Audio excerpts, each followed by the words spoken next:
No sé qué hacer. ¿Cómo podré orientar a mi hija? Mis papás siempre tienen problemas.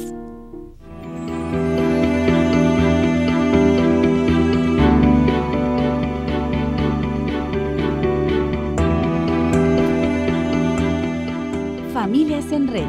Bienestar para nuestras familias. Muy buenos días, bienvenidos a Familias en Red, como cada jueves, tratando temas de interés para toda la familia. Aquí a partir de las 9 de la mañana, recuerde que usted y yo tenemos esta cita. Los invito a que nos llamen para participar en el tema que es muy, muy importante. El trastorno del déficit de atención y la hiperactividad. A veces confundimos que si los niños son traviesos o que no ponen atención, ¿realmente lo tienen? Hoy vamos a descubrir quién lo tiene y cómo tratarlo. Adelante con la siguiente cápsula. Él es Diego Antonio. Desde una corta edad presentó cambios en su comportamiento.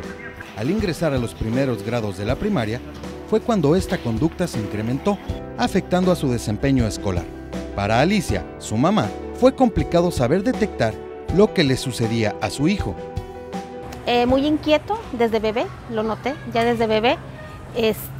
Nunca le ha gustado seguir indicaciones, reglas, y los problemas que he tenido con él es desde que inició el jardín de niños.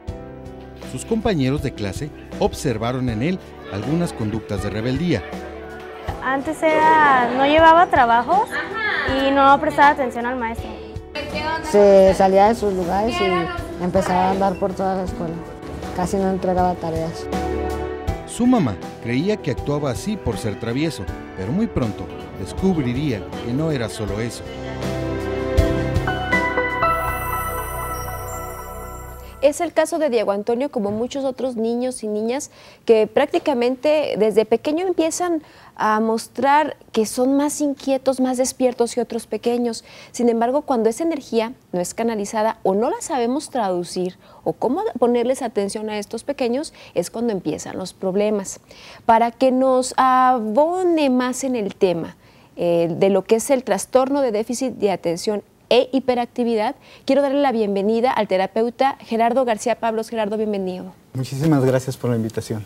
Pues mira, yo sé que tú atiendes en la Clínica de la Conducta del Sistema DIF Jalisco y que estos temas son casi el pan de cada día. Antes de entrar en detalle, ¿qué es el el trastorno del déficit de atención? Bueno, está caracterizado principalmente, como lo dice la etiqueta, el título, por una pérdida de la atención. Son niños que desde muy temprana edad se les dificulta mucho poner atención, la concentración, y la otra área que es la hiperactividad. Son niños que tienden a ser como muy inquietos, muy activos en todas las áreas, ¿no? Te los podrás encontrar en cualquier lugar sin estarse quieto. Por ejemplo, les cuesta mucho trabajo mantenerse sentados, ¿no? No respetan regularmente reglas, por lo mismo, por la misma dificultad que tienen por el manejo de la atención. Entonces igual uno les dice las reglas, les está explicando las reglas del sitio a donde vayan, llámese escuela, centro comercial, a donde vayan. Entonces, como no ponen atención, entonces de alguna manera también provoca que se vuelvan como muy impulsivos, que anden brincando de un lado para otro, pero es básicamente que tienen dificultades para la atención, para la concentración. Cuando hablamos de estos dos trastornos, ¿son por separados o se pueden combinar en algún momento? Porque lo que me dices, el déficit de atención, el niño pues puede estar disperso y no te atiende lo que le dices, pero la hiperactividad ¿es otro componente o solamente un niño puede tener uno u otro?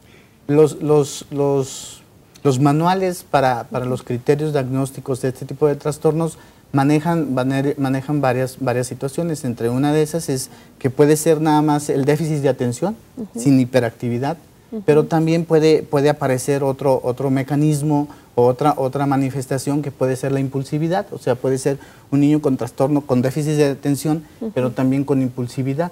Entonces, y obviamente pueden ir separados uno del otro, pero también pueden conjugarse unos con otros. De hecho, De hecho, los niños con trastorno de déficit de atención, si no son debidamente requeridos, a la larga van a terminar siendo impulsivos, ¿no? Y a la larga también van a terminar siendo hiperactivos por la misma necesidad o por la misma situación de no saber controlar adecuadamente su manejo de la atención. Claro, este trastorno, ¿a qué edad se presenta en sus primeros signos y cómo va evolucionando? Los criterios diagnósticos, sobre todo sobre los que hablan de este tipo de problemáticas, manejan una edad promedio alrededor de los 6 años, pero la realidad nos estamos encontrando nosotros en la clínica que llegan con dichas problemáticas desde muy temprana edad, ya a los 4 años ya están siendo canalizados por esto. Nomás sí cabría decir que luego también el término se ha vuelto así como muy común, ¿no? Entonces cualquier persona lo puede ya estar como utilizando para etiquetar cualquier niño. Por ejemplo, hay mamás que sin saber, sin recurrir a un especialista, sin recurrir a las personas que saben, incluso ya te lo etiquetan como hiperactivo, y eso muchas veces condiciona el manejo, condiciona la actitud del niño hacia el comportamiento. Incluso hasta ya lo hacen como muy popular y como si fuera muy común que un niño sea hiperactivo. O sea, ya al momento de decir, ay, mi hijo es hiperactivo, aunque no existiera el diagnóstico, aunque el especialista no lo esté avalando, pues ya hasta los niños dicen, pues soy hiperactivo y ya. Entonces es un comportamiento normal que así voy a vivir toda la vida. ¿Qué problemas pueden desencadenarse? Por ejemplo, cuando un niño que presenta estos dos trastornos de la conducta, ¿a qué está expuesto él en sociedad? Bueno, se expone a todo lo que la mayoría de la gente está expuesta. Principalmente terminan siendo como foco de atención por ejemplo, para grupos delincuenciales, ¿no?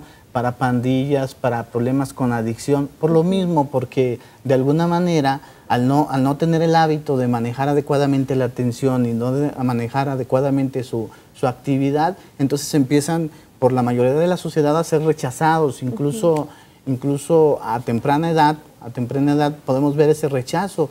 Ya lo vemos más frecuentemente en las escuelas. En las escuelas, en lugar de buscar como la manera de cómo resolver la problemática, empiezan como a retirarlos de la misma escuela, empiezan a juntarles las mentadas notitas o recados, ¿no?, de la escuela, y entonces a los 3 recados te vas, ¿no? Ya no tienes lugar, en lugar de buscar una solución, o la más simple, ¿no? La más simple. ¿Qué pasa? Que entonces se porta mal, no atiende o no respeta las reglas del salón de clases, entonces lo suspende, pues para el niño mucho mejor. Algo que tendría que ser una consecuencia negativa para el niño por el mal comportamiento. Se convierte en premio. Se convierte en Perfecto. Quiero que me acompañes a lo largo del programa, Gerardo, porque vamos a desmitificar todo esto y decirle a los padres de familia que nos están escuchando a dónde ir y qué empezar a hacer. ¿Qué errores no hacerle a los pequeños cuando ya están diagnosticados con este trastorno? ¿Te parece? Claro que sí, con mucho gusto. Perfecto. Recuerde usted en casa 3030-5307, están las líneas telefónicas abiertas para hacer esta charla más amena. Regresamos en una pausa que es muy breve, no le cambie. El trastorno de déficit de atención, TDA, o con hiperactividad, TDAH, afecta actualmente a 5 millones de mexicanos, de los cuales 1.5 millones son niños de entre 6 y 12 años de edad.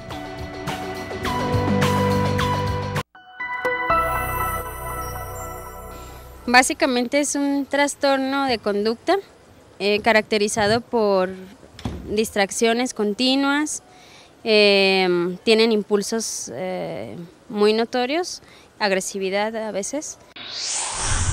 Sí, es cuando un niño tiene problemas para poner atención en la escuela o en cualquier asunto que se le encomiende. Y me parece que primero es un problema que es muy fácil de malentenderse y entonces se diagnostica déficit de atención o TDAH, pero sin un diagnóstico real. Exactamente lo que creemos, lo que hemos escuchado del déficit de atención, que ya es un problema cotidiano, pudiéramos así llamarlo. ¿Por qué? Porque de un momento a otro estamos en la era de que los niños con ese chip que ya traen integrado, decimos, pues sí, es hiperactivo o no me hace caso. Y en lugar de corregirlos por el buen camino, pues ahí andan poniéndoles castigos que quizá no les retroalimenten en cómo superar esa problemática. Gerardo, cuando un niño en la etapa escolar ya es detectado con ese trastorno, ¿qué es recomendable hacer en primer momento? ¿Qué es lo que tiene que hacer la madre de familia? Fíjate que es muy importante para la evolución y para el tratamiento del caso, verdaderamente a supervisar la dinámica familiar, porque a veces las dinámicas familiares en sus entornos no se dan cuenta que a veces favorecen el síntoma, en lugar de favorecer el cambio, en los menores favorecen el síntoma, entonces van generando algo de lo que pasa muy frecuentemente, es que tan solo el simple hecho de que el niño se sepa que es hiperactivo, entonces condiciona mucho del actuar de él. De hecho, muchos niños llegan ya clasificados así, llegan a la consulta y cuando llegan uno les pregunta qué pasa con ellos. Directamente a él le preguntas qué pasa, por qué no pones atención, y muchas veces la justificación directa ya del niño, o sea, yo lo llamo la enfermedad ya del niño que ya trae, te responde y te dice, bueno, es que soy hiperactivo, ¿cómo me voy a portar de otra manera si ya soy así? Entonces, y se justifica. Y se justifica.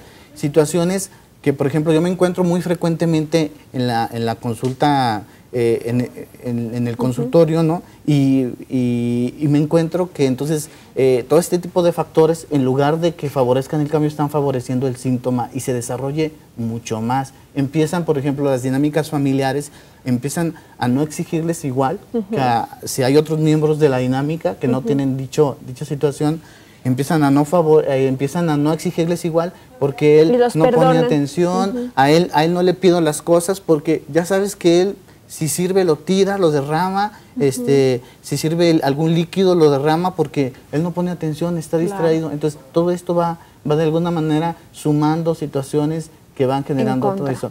Y una parte también sumamente importante dentro de toda dinámica familiar, estamos acostumbrados que dentro de las dinámicas familiares vamos en búsqueda de soluciones fuera del entorno.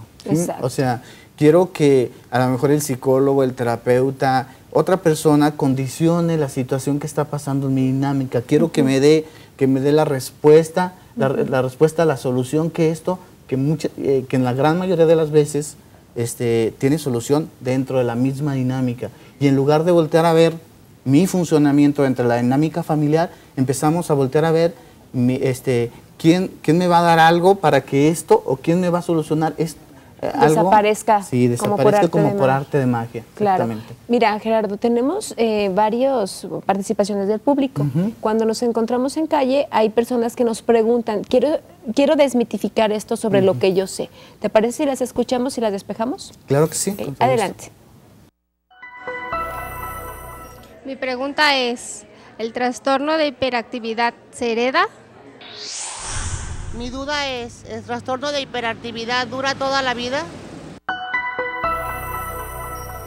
Pues ahí tenemos dos preguntas muy interesantes. La hiperactividad, ¿es genética? ¿Viene el niño con una deficiencia, no sé, en el cromosoma? ¿O qué sería la respuesta a esta duda? Sí, mira, se ha encontrado que genéticamente, si al 100% no se ha encontrado así algo que genere la parte esta de la hiperactividad o que desarrolle, pero sí hay estudios, o esto lo podrán decir mejor los neurólogos o los paidopsiquiatras, ¿no? Pero que sí condiciona, por ejemplo, el actuar del niño, o sea, que sí hay alguna historia o algún registro genético, ¿no? En el ser humano cuando alguno de los miembros tuvo algún tipo de situaciones. Yo siento que aquí lo interesante de todo esto, porque vuelvo a lo mismo que te comentaba hace ratito, ¿no? Estoy como en búsquedas de saber si genéticamente hay algo, ¿no? Hay algo que esté condicionando el actuar de mi hijo cuando ese no es la solución de la problemática, claro, ¿no?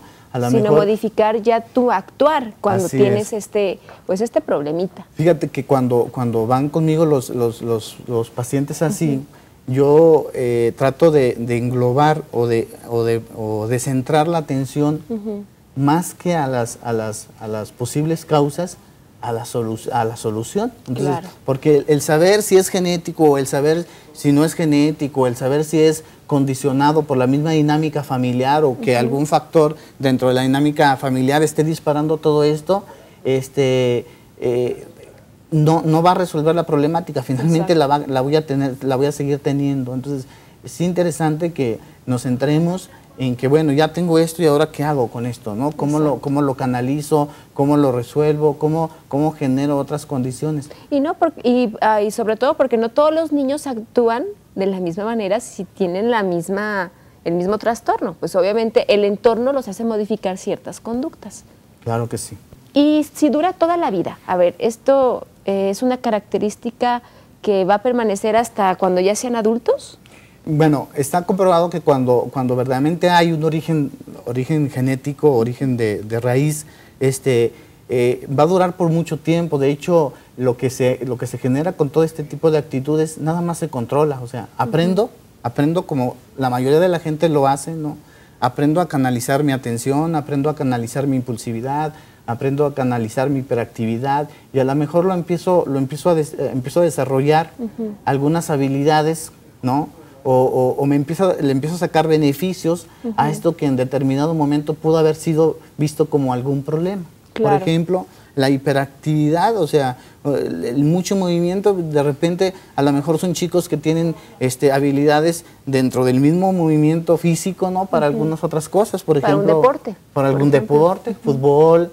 Yo conozco un caso muy mencionado por ejemplo, de clavados, ¿no? De un niño de clavados. Si es canalizado, se le puede sacar mucho provecho. A lo mejor la diferencia ahí estriba en eso, que a veces no sabemos o no damos los elementos y los factores como para que se canalice todo esto y le saquemos como la parte más productiva a todo esto. Perfecto. Mira, pues en el caso de Diego Antonio, que es paciente tuyo también allá en la Clínica de la Conducta, pues vimos que pues no ponía atención, no hacía tareas, que hasta los mismos compañeritos ya no sabían ni cómo ayudarle. ¿Qué te parece si vemos cómo es de que llegó la ayuda y cómo empezó a cambiar el entorno de la mamá y de su hijo, bueno, de la familia? Adelante. Cuando Alicia descubrió que el comportamiento de su hijo afectaba su desarrollo escolar, fue entonces cuando decidió acudir a una asesoría para tratar con los especialistas de la Clínica de Conducta de DIF Jalisco. Y lo que reconozco es que a mí me dieron muchas herramientas para tratar de entender a mi hijo, a conocerlo y dialogar con él. Hiperactividad y déficit de atención. Fue el diagnóstico confirmado, por lo que Diego Antonio comenzó a ir a sus terapias. Siempre ha contado con el apoyo de su familia, factor vital para que los buenos resultados lleguen pronto y sea dado de alta. A veces los papás o a veces las personas creen que esto funciona así como una especie de receta de cocina. Difícilmente a veces, si no hay como un buen seguimiento, un buen acompañamiento de tanto de la dinámica familiar como de todo el entorno y los especialistas en conjunto, difícilmente se dan los resultados.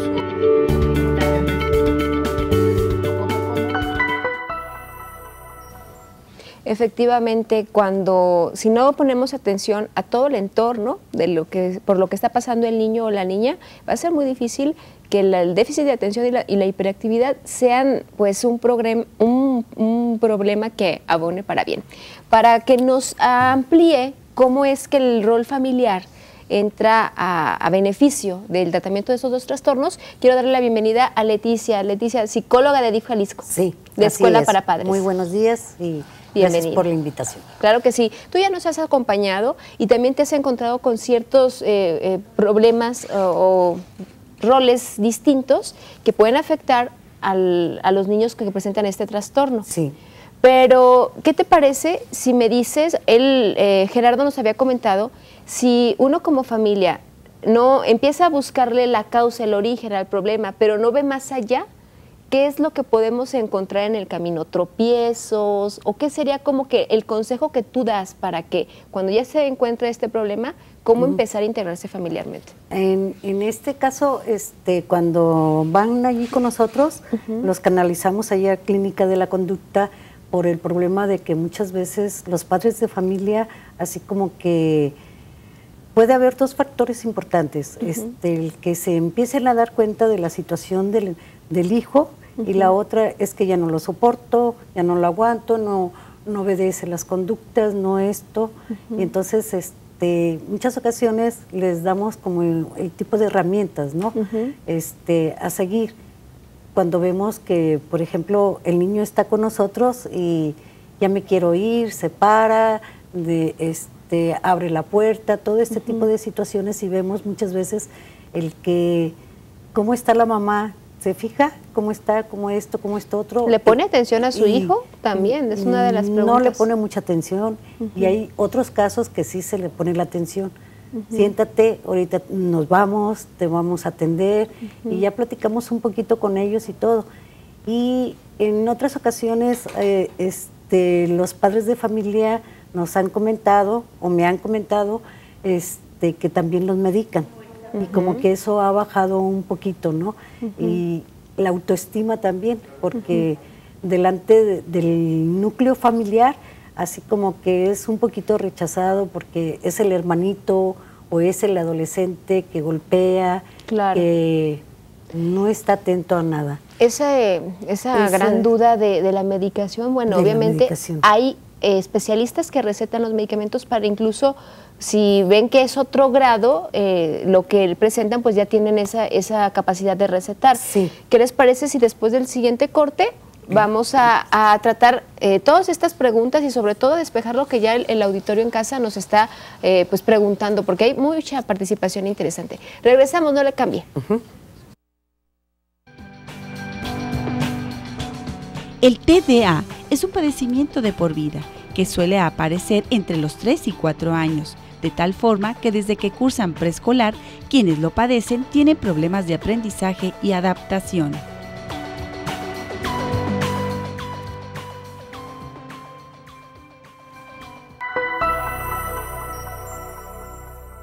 Psicológicos.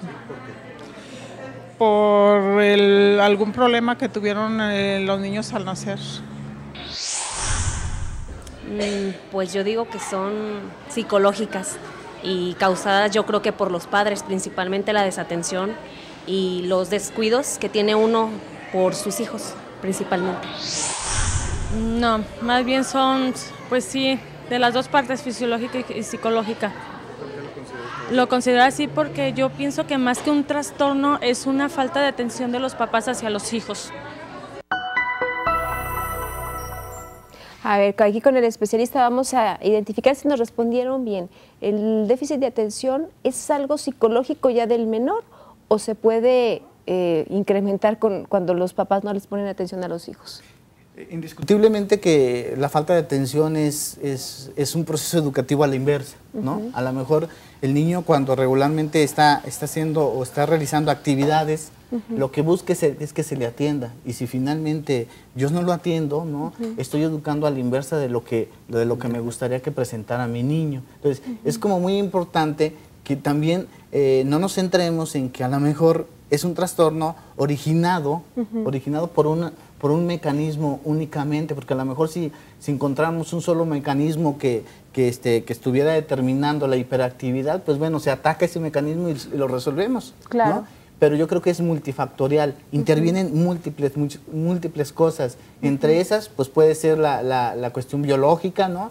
Otras tantas es el proceso educativo finalmente de los padres, y otras también muy interesantes es, a veces termina interviniendo hasta el proceso educativo, no de los papás de origen, sino a veces de los abuelitos. Exacto. Porque luego a veces terminamos acarreando maneras diferentes de convivir o de educar o de disciplinar a los hijos. No hablemos que, por ejemplo, el déficit de atención de hiperactividad, y digo, con hiperactividad o con todas estas cosas que estamos hablando, tiene una problemática directamente en el proceso educativo. Perfecto. ¿No? De cómo yo restringo a mi hijo, si ya me tomó la medida, como dicen, porque si el niño ya determinó que si se comporta de alguna manera, hay una reacción a los padres, pues ya va a estar él regulando también eso. O sea, ¿cómo yo voy a educar a mi papá a favor mío, ¿no? A veces los pequeños nos sacan tantas sorpresas, pero bueno, tenemos participación del público.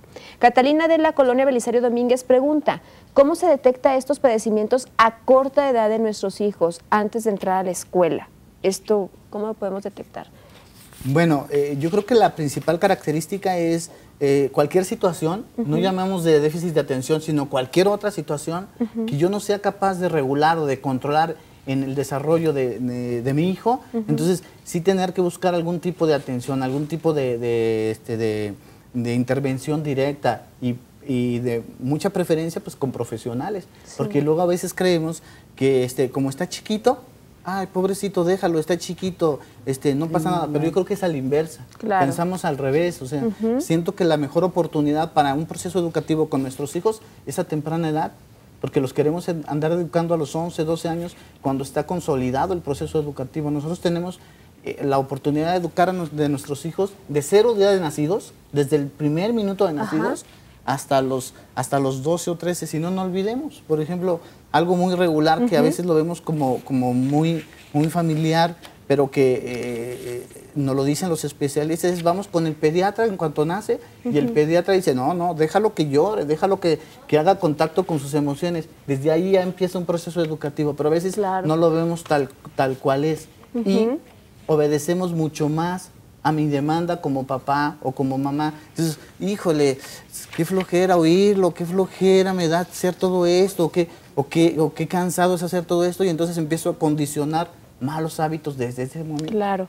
El Rodrigo Estrada Pérez de Los Agaves en Tlajomulco dice, el déficit de atención no es tan grave, solo que ahora dicen que con todo traumamos a los niños. A ver, vamos a ver si es cierto. Todo se arregla con acercarse a sus hijos y estar al pendiente de ellos. Esa palabra de traumar a los hijos, ¿en qué aspectos o en qué entorno se puede dar? En lo familiar, también en lo escolar, cuando muchas veces su autoestima está muy baja también. Por eso lo que dice nuestro compañero Gerardo, allí sí se da en eso, ¿no? De que en muchas ocasiones los padres los reemplazan, o lo que le llaman ahora dentro de la escuela el bullying, ¿no? Que la misma maestra, los mismos compañeros, sí se da esta situación, ¿no?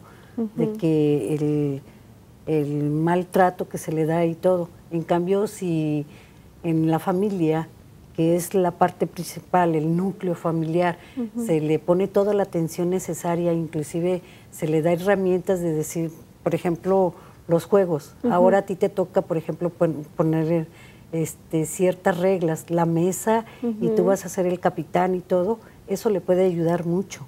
A formar su carácter. A formar su carácter y esa impulsibilidad que tiene de enojo. ¿Sí? Es bueno, como tú me comentas, reunirse en familia en cierto momento, a jugar, a hacer actividades de esparcimiento. De esparcimiento, exacto. ¿De qué manera aportan estas acciones para que el niño sienta y canalice su energía y todas estas características que ya mencionamos para bien? Para bien, porque él se va a sentir así como parte de la familia, ¿sí? Y el saber que los padres de familia están poniendo toda la atención en la criatura, ¿sí? Tanto en los niños como en los adolescentes. A ti te toca hacer esta tarea y tú nos vas a dirigir, tú vas a ser el que vas a dirigir, haz de cuenta que eres el padre de familia. ¿Y qué te gustaría hacer, por ejemplo, por tu hermanito o tu hermano mayor? ¿Qué tarea le pondrías? Y el niño también puede bajar así como que ese enojo, esa impulsibilidad, y controla también. Perfecto. ¿Sí? Ok, la señora Alicia Rivera de Parques de Santa María dice, bueno, felicita a todo el personal de DIF Jalisco, en especial al psicólogo Gerardo Pablos, por el apoyo que les otorga a cada uno de los niños que tiene la clínica de la conducta. Realmente se preocupa por ayudarlos. Pues la tarea de cada día, ¿verdad? O sea, cada niño es diferente en su tratamiento. Cuando tú sesionas con los pequeños, ¿qué es lo que te encuentras en ellos? ¿Cómo perciben ellos el mundo cuando presentan este trastorno de la conducta? Yo no creo que nada más en la parte con el manejo de los niños. Yo creo que la vida en sí, cada quien es diferente, por eso se vuelve tan complejo la parte de la terapia psicológica dentro del consultorio, porque ahora sí hay que diseñar, ¿no? Una estrategia a la medida, una receta a la medida. Tristemente, nosotros vemos que mucha gente cree que es como una especie de receta, ¿no? Y va como si fuera clases de cocina y dame la receta que necesito hacer para que entonces finalmente las cosas empiecen a funcionar. Los procesos se terminan convirtiendo como muy grandes o se terminan haciendo muy largos, ¿no? Precisamente por eso, porque luego a veces la condición es ir viendo a ver qué generan los movimientos que estamos haciendo con el propio paciente, con la misma dinámica. No olvidemos que el movimiento que hagamos con los pacientes finalmente va a tener también repercusiones en la misma dinámica. Y que a veces la misma dinámica condiciona que entonces no se salga de esa parte. Estamos viendo algunas imágenes en donde se les pone a los pequeños a dibujar. Estas actividades también reflejan algo cuando ya las analizan ustedes como expertos.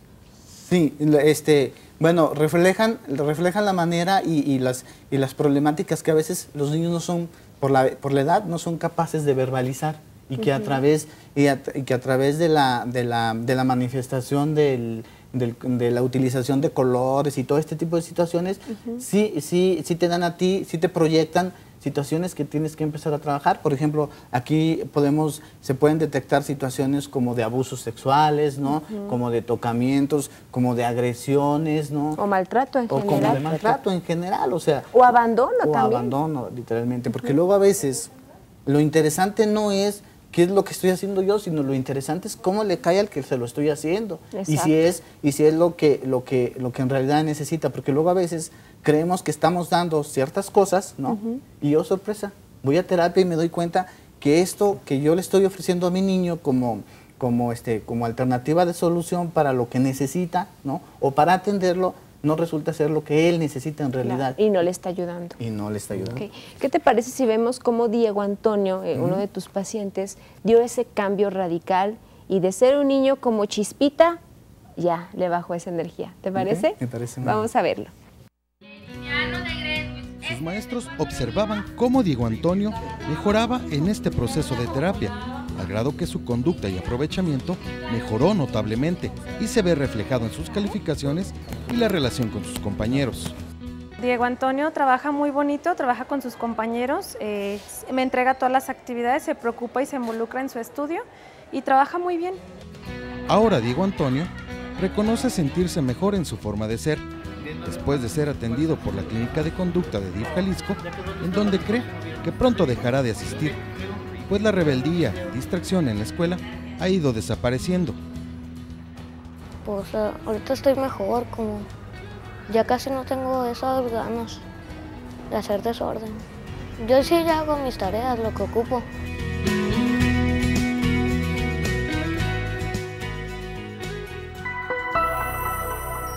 Cuéntanos cómo evolucionó Diego Antonio en este proceso. ¿Cuánto tiempo lleva de terapia? Bueno, Diego tiene alrededor de 2 años en el proceso terapéutico, ¿no? Él ya actualmente ya no es paciente de la Clínica de Conducta porque ya fue dado de alta. Perfecto. Cuando él llega con una problemática bastante acentuada y bastante grave. No olvidemos que un niño con estas características pues termina desgastando todo, incluso la dinámica familiar. Y terminó al grado el desgaste llegó a tal grado que desgastó incluso la dinámica escolar. Pasaba lo que te comentaba hace ratito, ¿no? O sea, finalmente la escuela ya lo veían y le ponían las cruces, ya no sabían ni qué hacerlo, ya a lo mejor lo dejaban así como que él... Si era su vida. Así es. Entonces, lo suspendían frecuentemente. Esto cambió drásticamente, o sea, de ser un niño que enfrentaba, que a veces debatía la autoridad del maestro, de las maestras, entonces se empezó a adaptar, empezó a entender reglas, empezó a trabajar directamente con las tareas. Actualmente ahorita ya está en secundaria y entonces es un niño que le ha ido, yo creo que bastante bien, que ha sido como muy gratificante como para los papás como para uno mismo, ¿no? Claro. Te vas dando cuenta. Y lo podemos observar, los que lo que pudieron ver en la cápsula, pues tranquilo, participativo en clase y pues ya, como él lo dijo, cumplo con mis tareas y ya no hago desorden, que es un gran avance. En la siguiente parte del programa vamos a conocer cómo el personal se involucra en este proceso de intervención con cada paciente. Y regresamos, estamos en Familias en Red y vamos a despejar lo que viene aquí también, que usted nos ha hecho favor de llamar, porque pues son preguntas que le van a abonar a la recuperación de varios niños que quizá andan por allí y que no los hemos detectado a tiempo. Volvemos. Las terapias para TDAH ya están integradas en el cuadro básico tanto en el IMSS e ISSSTE. En el 2013 entró a la cobertura del Seguro Popular. Cuando sus papás se pelean, lastiman a los niños y hacen que los niños se porten mal. Claro que sí, es muy importante, puesto que el trastorno viene desde su casa, entonces el apoyo debería ser desde sus padres. Y por eso a veces como los papás, cuando los maltratan mal, los niños se quedan tristes, se trauman, a veces que se quedan sin papás, y por eso considero que es de hiperactividad. Los niños también opinan y también saben del tema porque pues conviven con sus similares que también presentan este tipo de trastornos en la conducta. Antes de presentarles el valor de la semana, quiero mencionar estos dos comentarios que nos hace Silvia Godoy de Santa Margarita. Los niños de hoy están muy consentidos. Eso en lugar de ayudarlos los afecta. Les fomentan mucho sus derechos, pero nunca sus obligaciones. Hay que equilibrar la balanza. Claro que sí, Silvia. Y Cándido Jiménez del Castillo en El Salto dice, mi hijo mayor era hiperactivo, tenía problemas en la escuela, pero los maestros lo descuidaban, no le tenían paciencia. Entre más atención les demos como padres a ellos, les ayudamos también a los maestros. Perfectamente. Es todo un gran equipo porque el niño empieza a formar su carácter del primero a los 12 años de edad más o menos. Y si de ahí hay desatención, pues va a ser un adulto sin responsabilidades, sin autoridad, sin responder a lo que la sociedad demande.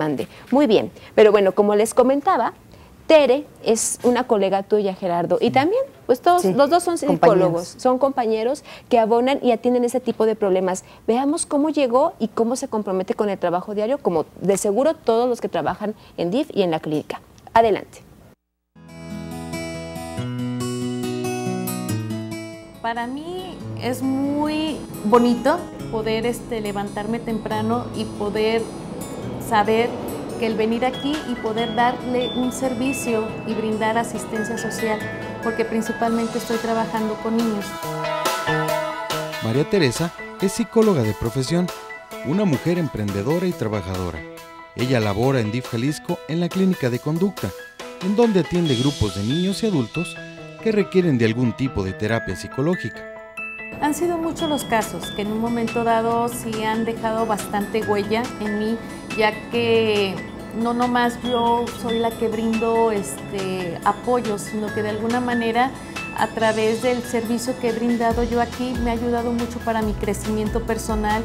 Se ha desempeñado como terapeuta por más de 14 años. Profesionalmente ha obtenido muchos logros en esta institución. Mi avance ha sido cada vez más de más crecimiento, porque de ser prestadora a lograr a tener una base aquí, pues sí habla de todo el esfuerzo, de toda la dedicación, del empeño que he tenido principalmente para trabajar aquí. Ella comenzó como voluntaria al terminar sus estudios de licenciatura y poco a poco ha ido alcanzando logros profesionales en esta dependencia, al grado de ser una de las psicólogas con mayor experiencia en su área. Es muy gratificante ver cómo de repente llega un niño y que poco a poco dentro del mismo proceso terapéutico se va viendo los avances y que los papás de alguna manera me están diciendo que están viendo cambios, que el niño ya trabaja, que el niño se porta mejor, que el niño ya atiende indicaciones, reglas, que el niño se le ve más feliz, que el niño se le ve más pleno. María Teresa ha encontrado un aliciente primordial para salir adelante, dando terapia a los niños que requieren de su ayuda. He crecido mucho junto con, con la misma institución, ¿no? En un momento dado en querer mejorar, en dar lo mejor de uno, dar el mejor servicio que se pueda.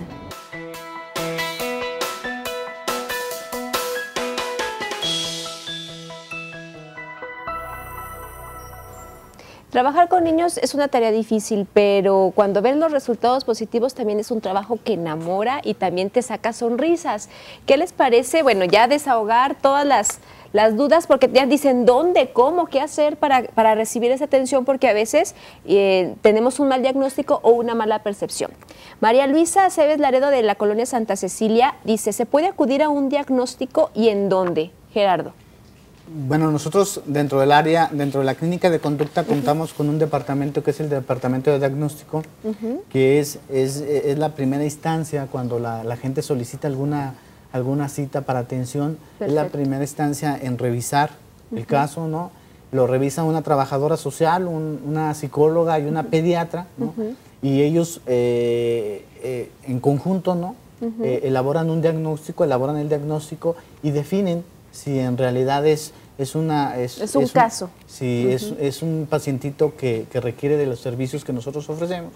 Se quedan ahí con nosotros y aquí tenemos la ventaja de que, por ejemplo, si no es paciente para nosotros, también se pueden detectar otras problemáticas y ya pueden ser canalizados directamente a alguna otra institución que ofrezca el servicio, con la finalidad de no andar como peloteando a veces a la gente, porque a veces la gente va para un lado y para otro y ya no encuentra lo que el niño necesita. También todo desorientado. Así es. Claudia de Lomas del Paraíso dice, ¿hasta qué edad reciben a los niños de la clínica de la conducta? 12 años cumplidos. Pero pueden llevarlos desde bebés o hay como un rango. Sí. El criterio que tenemos para el ingreso es que tiene que tener cumplido 4 años, de 4 a 12 años.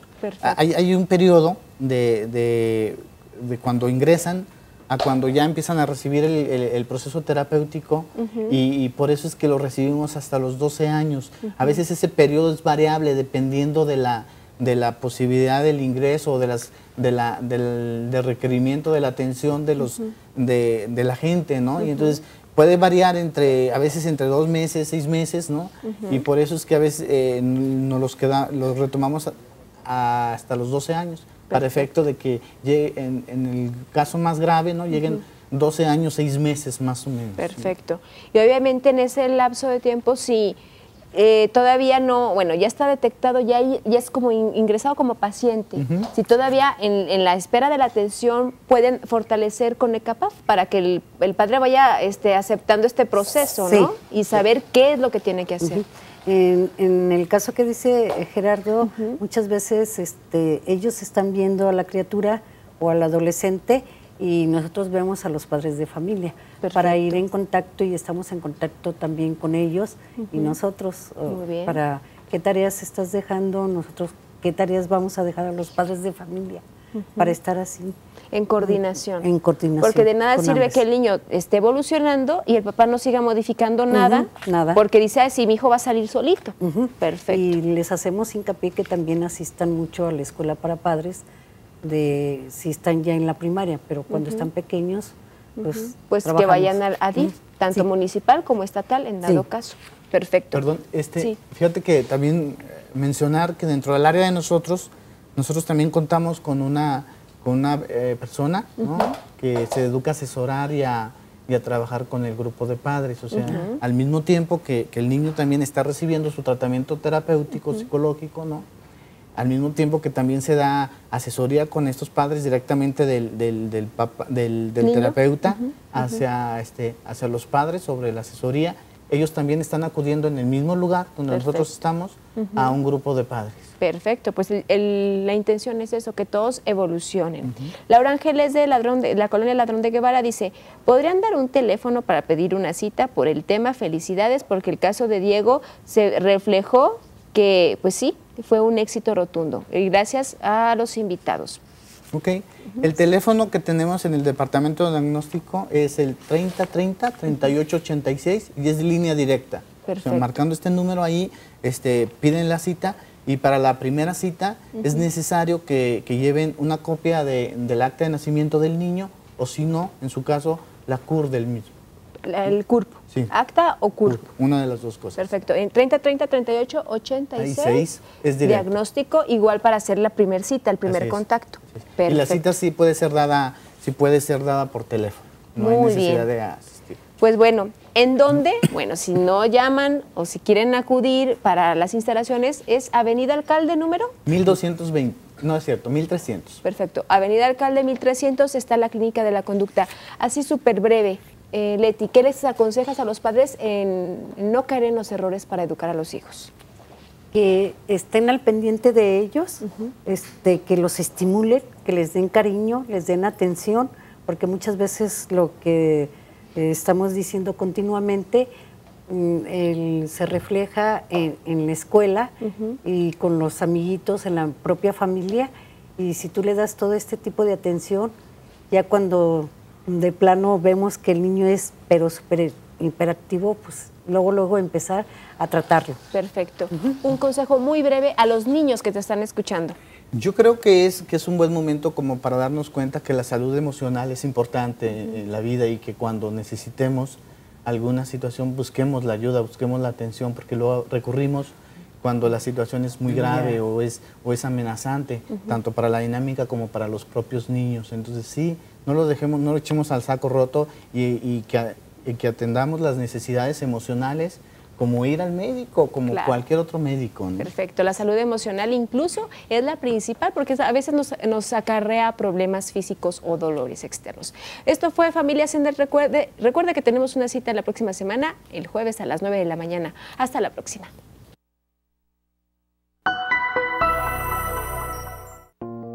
El trastorno por déficit de atención e hiperactividad surge como un problema de salud pública mundial en el siglo XX.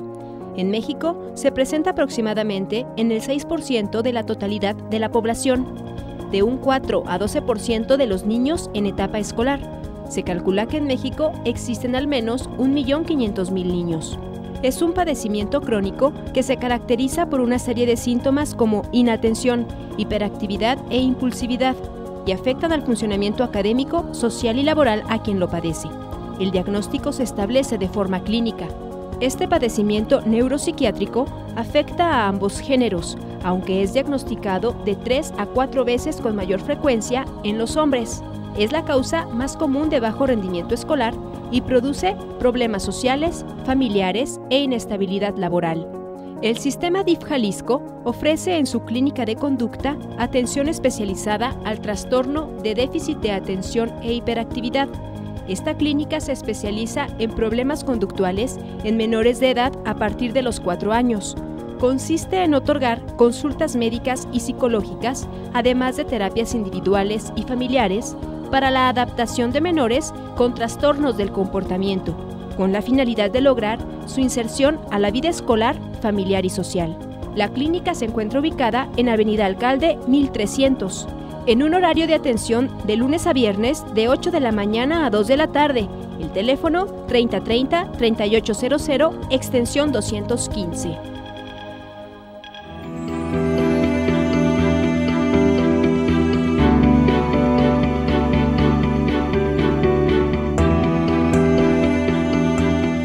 Familias en Red. Bienestar para nuestras familias.